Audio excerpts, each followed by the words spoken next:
Assalamualaikum warahmatullahi wabarakatuh. Alhamdulillah para pemirsa Khilafah News yang dirahmati oleh Allah. Jumpa lagi dengan program Kabar Petang. Hari ini kita akan membahas tema-tema terkini dengan narasumber yang kredibel. Tentu saja dari sudut pandang Islam. Inilah Kabar Petang selengkapnya.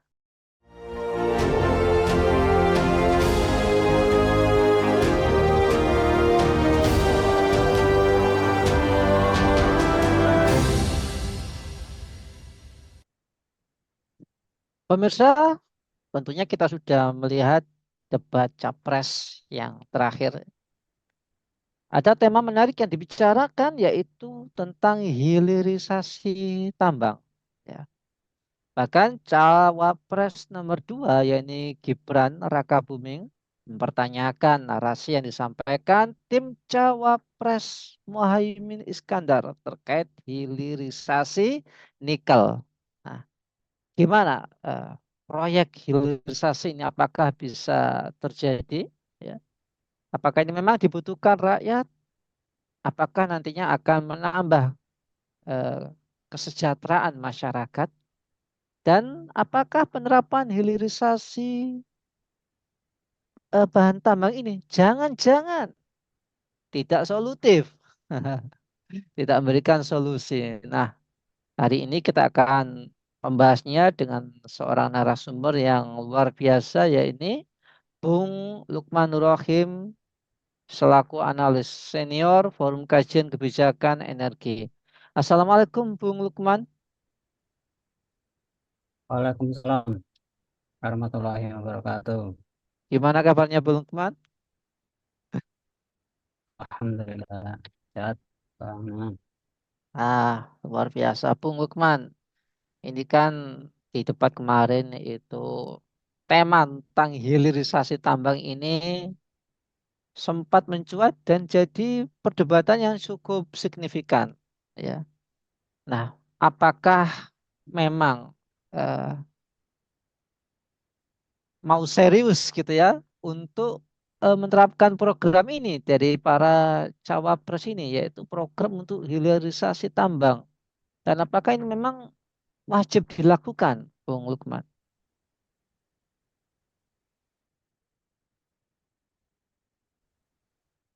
Baik, jadi terkait dengan hilirisasi ya yang menjadi hot topic debat cawapres yang beberapa hari lalu atau mungkin beberapa belum lama ini ya. Jadi kaitan dengan hilirisasi itu sebenarnya eh, itu sebuah program yang sudah cukup lama ya dibahas ya. Kemudian menjadi concern pemerintahan Jokowi di periode kedua ini. Nah, sebenarnya apa yang menarik dari atau menjadi belakang karena selama ini Indonesia itu kaya akan sumber daya alam yang selama ini sering hanya sekedar mengekspor bahan mentah ya. Seperti kalau kita tahu tambang sendiri Indonesia kaya akan tambang, ada tambang tembaga di Jayapura, kemudian batu bara, kemudian ada tambang apalagi sekarang ini nikel yang lagi ngetren ya dari perkembangannya. Nah, selama ini kita belum dapat manfaat banyak dari eksplorasi dari tambang-tambang tersebut. Nah, dengan adanya program hilirisasi ini, makna hilirisasi itu adalah upaya untuk meningkatkan nilai tambah, nilai plus dari barang tambang kita sebut hulu ya, dari sumber tambang itu, kemudian diolah, kemudian ditingkatkan kadarnya, kemudian mungkin setengah jadi gitu dan jadi barang setengah jadi, atau bisa menjadi barang jadi yang bisa langsung dipakai oleh user. Nah, itu makna dari upaya atau istilah dari hilirisasi ini. Jadi upaya peningkatan nilai tambah dari produk produk bahan baku. Yang Indonesia memang terkenal seperti juga sawit, ya kita ketahui sawit kita pengekspor sawit cukup terbesar ya di dunia, dan itu selama sebelumnya kita hanya mengimpor CPO-nya saja. Nah, sekarang ada contohnya itu ya. Kalau kemudian dengan hilirisasi, maka produk-produk turunan dari sawit itu sebenarnya sangat luar biasa. Nilai tambahnya cukup tinggi, seperti untuk bahan kosmetik, ya, untuk bahan eh, yang lain-lain, kebutuhan rumah tangga, obat-obatan, dan lain sebagainya. Jadi dari nilai bahan mentah itu akan meningkatkan nilai tambah, nilai jual dari produk bahan baku. Nah, seperti yang kita ketahui, di ekspor produk hilir dari berbagai komoditas itu meningkat ya, sejak adanya program hilirisasi ini. Nah, contoh kemarin di debat kemarin adalah terkait nikel ya, yaitu tercatat ini dengan kode HS75 itu dari hasil hilirisasi itu mencakup 99%. Sementara untuk di ini ya di era sekarang nih ya di akhir tahun ini dan untuk ekspor mentahnya hanya 1%. Begitu pula untuk kelapa sawit, di mana untuk ekspor produk hilir ini sudah mencakup 89%, sementara untuk sisanya 11% itu berupa bahan mentah atau kita kenal dengan CPO ya, crude palm oil. Nah, kemudian komoditas lain seperti kalau ini ya rumput laut masih belum ya. Rumput laut itu baru 33% untuk hilirisasinya yang langsung dijual dalam bentuk mentah atau ekspor itu masih 67%.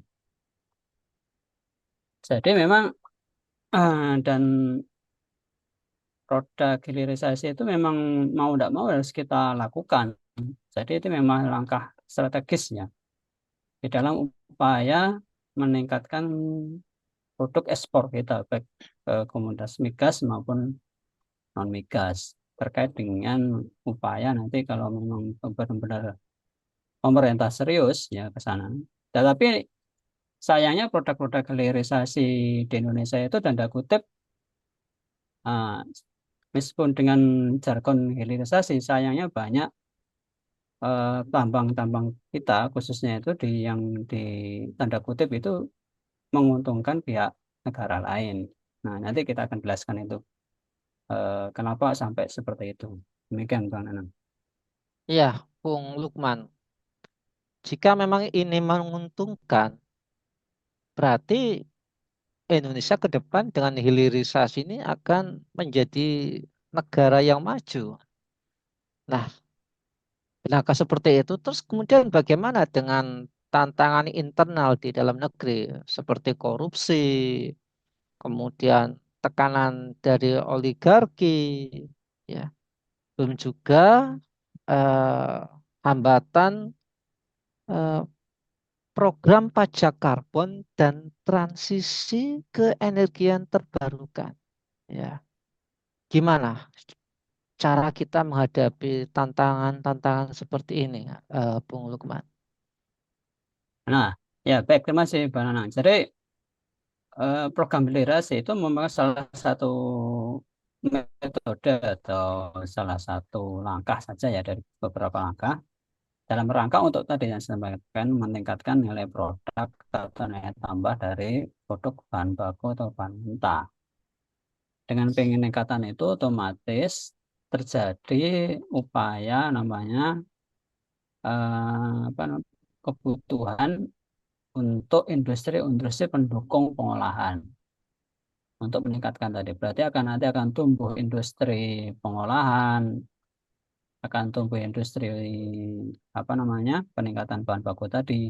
Kemudian multiplier effect-nya atau efek dominonya tentu akan meningkatkan jumlah tenaga kerja, meningkatkan otomatis kesejahteraan penduduk ya atau masyarakat terutama terkait dengan peningkatan industri-industri pengolahan bahan baku tersebut. Seperti yang tercatat di sini ya, misalnya berdasarkan Bapak BPS, Badan Pusat Statistik tahun 2002 sampai 2003 itu ada peningkatan jumlah tenaga kerja di sektor industri itu meningkat menjadi 19,43 juta orang. Kemudian distribusi penduduk yang bekerja pada industri pengolahan pada Agustus kemarin 2002 sampai Agustus 2003 itu bertambah 0,18 juta orang. Namun meskipun jumlah meningkat ya secara persentase, distribusi yang bekerja sektor ini sebenarnya turun ya, dari 14,17 menjadi 13,83%. Nah, kenapa ini menjadi perhatian? Seperti kita ketahui bahwa dan nilai yang kelihatannya itu hilirisasi ya, yang dengan mencatat jumlah ekspor itu ya sepanjang 2003 dari produk hilirisasi itu juga ada peningkatan Desember itu sekian 22 US dollar miliar itu naik 1,89% dibanding dengan bulan November. Cuma sayangnya yang kita ketahui pengekspor atau hilirisasi dari produk-produk tersebut, terutama tambang nikel itu sebagian besar adalah perusahaan-perusahaan asing ya, yang terkait dengan tadi ya, bagaimana peran kapitalis global ini masih dominan terhadap penguasaan terutama bahan baku, terdapat contoh juga di Freeport ya, tembaga kita masih dikuasai oleh meskipun ada diseminasi apa modal modal katanya 0%, tapi faktanya sebenarnya itu adalah organisasi saham dari anak perusahaannya PT Freeport atau dalam kata kurung kita masih belum bisa menguasai 100% dari perusahaan tersebut. Nah, jadi otomatis meskipun hilirisasi itu meningkat, sebenarnya banyak diuntungkan tetap adalah para kapitalis global yang memiliki perusahaan-perusahaan tambang yang menguasai bahan baku itu.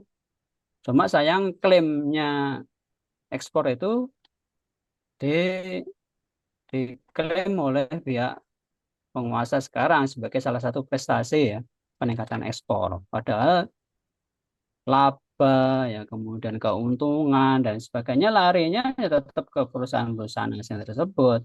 Jadi kita itu hanya seperti kasus di tambang di nikel di Morowali misalnya, kita itu hanya kebagian apa namanya sewa lahan saja. Jadi ini sangat mengenaskan gitu ya dari sisi peningkatan ekspor, tapi padahal sebenarnya laba atau keuntungan ekspor larinya ya ke perusahaan pemodal asing tersebut, bukan ke APBN kita ya. Kita itu hanya kebagian royalti, royalti pun kecil ya. Sedang yang padahal sebagian besar ya keuntungan itu sebenarnya dari sisi tambang yang cukup dan selama ini larinya ya support ke negara-negara asal dari perusahaan tersebut, misalnya ke Cina atau ke Amerika dan lain sebagainya. Demikian, Pak Nang. Ya, kalau memang Freeport itu menjadi contoh ya bahwa katakanlah negara ini tidak berdaya untuk mengelola atau kurang perkasa di hadapan para investor asing. Nah, nah gimana negara ini bisa melakukan riayah syu'unil ummah, ya, melakukan eh, mengurusi urusan umat, ya. Ditambah lagi besarnya hutang luar negeri Indonesia. Nah, kalau sudah seperti ini sebenarnya siapa dan dari mana mereka ini, Bung Lukman? Ya. Dan apakah apa sebagai ini ya kita melihat kembali lagi ke fakta di Freeport, tempat tambang Freeport yaitu Papua ini menjadi provinsi yang termiskin di Indonesia. Lantas apa masih bisa kita berharap pada hilirisasi tambang itu sendiri, Bung Lukman? Ini kan tantangan-tantangan yang harus dihadapi juga pemerintah juga harus ini ya, meluruskan posisinya sebagai pengurus urusan umat. Gimana menurut Bung Lukman? Iya, betul. Jadi inilah sebenarnya problem eh, utama kita ya sebagai negara yang berdaulat, tapi sayangnya banyak sektor-sektor ekonomi yang dikuasai oleh asing ya dengan apalagi dengan ditetapkannya undang-undang Cilaka itu ya Cipta Karya Kerja itu Ciptaker yang malah memberikan keleluasaan bagi para pemilik modal asing dan juga pemodal dalam negeri ya yang bekerja sama dengan mereka untuk menguasai sumber-sumber tambang kita ya. Nah, salah satunya di Freeport atau kalau nikel itu di Morowali ya, mulai ada perusahaan di sana ada namanya PT IMIP ya. Jadi IMIP itu Singkatan Indonesia Morowali Industrial Park yang di situ ada beberapa perusahaan yang dalam holding yang namanya Tingsan Group yang berasal dari Cina yang hampir mendominasi seluruh tambang-tambang nikel di Sulawesi Tenggara. Nah, ironisnya seperti itu ya. Daerah-daerah yang kebetulan kaya mendapatkan sumber tambang tersebut malah terlihat apa namanya dari sisi kesejahteraan jauh dari kata sejahtera. Bahkan secara infrastruktur ya malah banyak kerusakan lingkungan yang kita lihat di Jayapura itu bagaimana namanya pencemaran sungai ya, yang diakibatkan oleh tiling dari pembuangan limbah dari pengolahan tambang oleh Freeport, kemudian di Morowali, Sulawesi Tenggara yang dulunya itu tidak pernah banjir, akibat digundulinya tambang-tambang bukit-bukit itu karena tambang. Sekarang ini banjir itu menjadi langganan dan terjadi pendangkalan-pendangkalan sungai dan akibatnya mencemari ke pesisir laut sebagai mata pencarian penduduk yang sebagian besar adalah para nelayan dan petani. Nah, inilah yang menjadi problem utama itu seringkali pemerintah itu di dalam upaya meningkatkan apa namanya pengolahan itu sering bersandar pada investasi asing. Nah, ini yang menjadi momok ya. Benar kita itu sebenarnya butuh hilirisasi. Hilirisasi itu memang salah satu hal upaya untuk meningkatkan tadi kesejahteraan dalam upaya meningkatkan produk. Cuma sayangnya dalam aplikasinya, di dalam upaya hilirisasi ini, kita itu membuka keran seluas-luasnya bagi investor asing kapitalis untuk ya mengolah kekayaan yang seharusnya itu menjadi hak milik rakyat Indonesia, terutama keuntungan atau apa namanya manfaat yang sebesar-besarnya harusnya kembalikan. Tapi sayangnya hanya dikuasai oleh sekelompok, segelintir orang dengan nama investasi aset tersebut. Sebenarnya ya namanya hutang itu ya kalau selama itu memang untuk hal yang produktif, yes, sebenarnya ya kalau bisa dikelola dengan baik oleh pemerintah dengan mengedepankan asas tadi ya bagi kepentingan rakyat, sebenarnya itu masih selama hutang itu tidak berbunga dan lain sebagainya. Ya seperti contoh gini ya, kalau kita punya tambang yang sebenarnya bisa ditaksir nilainya, pihak pemberi modal itu sebenarnya sudah pasti akan bersedia ya, karena sudah jelas potensinya. Misalnya di tambang di Jayapura ini kalau ditaksir itu sekian, kalau misalnya saya memberikan pinjaman untuk itu pasti balik modal dan dalam artian sesuai dengan sepakatan. Artinya sebenarnya tidak selalu kita itu tergantung pada pihak luar negeri dalam hal ini para pengusaha-pengusaha asing itu khususnya di dalam penguasaan. Dari sisi teknologi pun sebenarnya banyak yang itu bisa dikuasai dan itu bukan teknologi yang terlalu advance, yang terlalu canggih ya di dalam mengolah pun itu sebenarnya tidak terlalu dibutuhkan apa namanya teknologi yang luar biasa di dalam upaya pengolahan tambang. Banyak sumber daya kayak manusia di Indonesia itu sudah mampu dan teknologinya pun sebenarnya sudah dikuasai oleh bangsa kita sebenarnya. Asal ada itikat yang kuat dari pemerintah sekarang, memberi kesempatan bagi BUMN, BUMN khususnya ya, untuk mengelola tambang tersebut, sebenarnya itu bukan hal yang tidak mungkin. Cuma sepertinya hal itu akibat politik sekarang yang kapitalis demokrasi yang memberikan kesempatan bagi kapitalisme asing, tapi memberikan jalan bagi mereka untuk menguasai sumber-sumber kekayaan alam Indonesia, khususnya di bidang tambang. Nah, demikian Bang Nanang.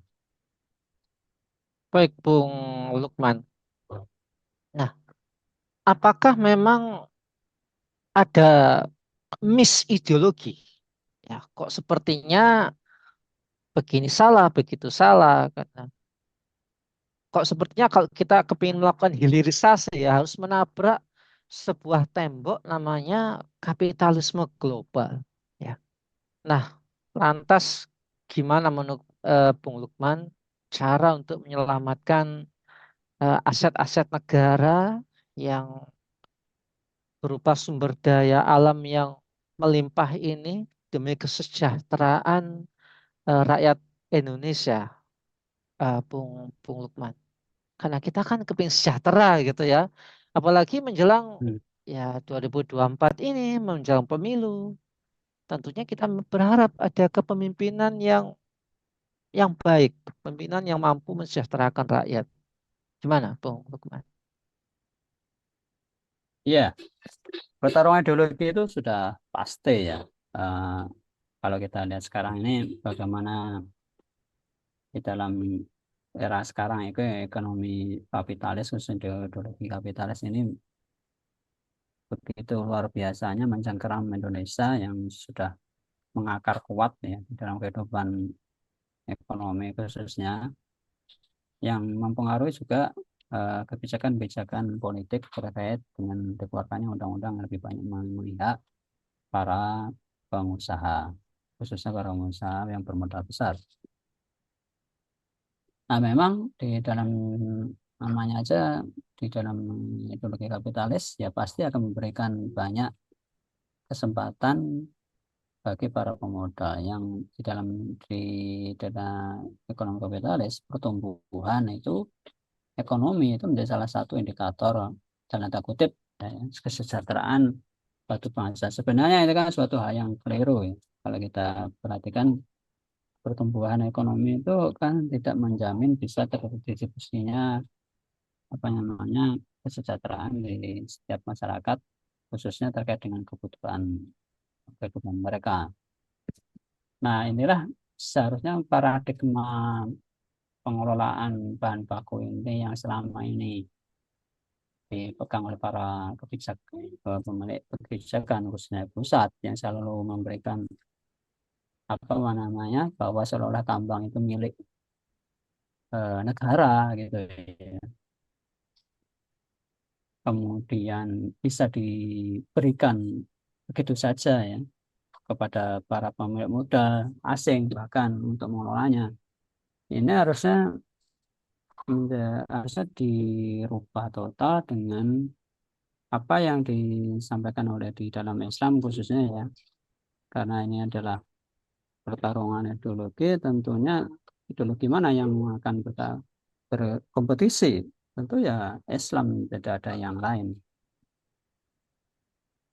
Nah, di dalam Islam sendiri dikatakan bahwa salah satu paradigma yang harus diperhatikan bahwa tambang-tambang ini adalah milik umum. Ya, jadi bukan milik negara atau milik pribadi. Karena ini menyangkut hajat hidup orang banyak yang tentunya di dalam pengelolaannya ya nanti akan dikelola oleh negara dengan manfaat yang sebesar-besar itu dikembalikan kepada rakyat. Mekanismenya tentu ya tentu dengan cara-cara yang sesuai dengan Islam tentunya ya. Di dalam hal pengelolaan itu tetap memperhatikan namanya lingkungan, ya tetap memperhatikan keberadaan dari masyarakat sekitar, memberikan rasa keamanan, kesejahteraan, keadilan ketika di dalam mengolah tambang tersebut yang sekarang ini lebih mengejar sekedar keuntungan dan sifatnya ugal-ugalan.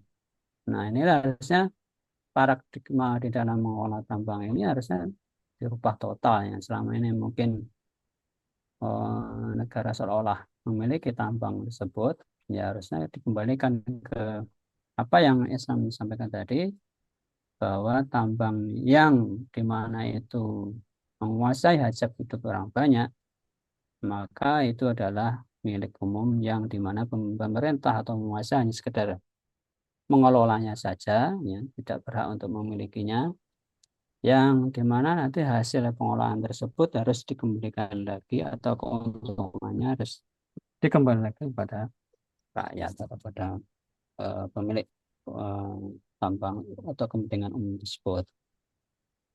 Jadi ya ini memang perubahannya secara radikal gitu ya dalam tanda petiknya ini, dan itu perlu perjuangan di dalam me- apa namanya memberikan apa namanya perubahan tersebut. Demikian Bang Nanang. Ya, baik, Bung Lukman, terima kasih atas pemaparannya. Kita semua berharap ya bahwa isu tentang hilirisasi tambang ini bukan hanya dijadikan sebagai materi debat capres dan cawapres, atau hanya sebuah narasi dan impian yang tak pernah terwujud, tapi betul-betul menjadi sebuah tekad yang kita perjuangkan bersama-sama. Memang butuh sistem untuk menerapkannya, sebagaimana disampaikan oleh Bung Lukman tadi. Ya, semoga ini diapresiasi oleh pemerintah dan segera diperjuangkan.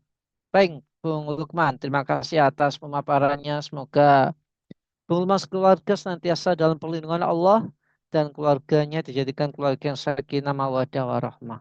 Baiklah, Amin. pemirsa khilafah Indonesia yang dirahmati oleh Allah. Demikianlah bincang-bincang kita pada kesempatan sore hari ini. Jangan lupa untuk subscribe, like, komen, dan share sebanyak-banyaknya. Semoga menjadi amalan kebaikan kita di dunia maupun di akhirat nanti. Saya Nana Siawan undur diri. Sampai jumpa di lain kesempatan dan wassalamualaikum warahmatullahi wabarakatuh.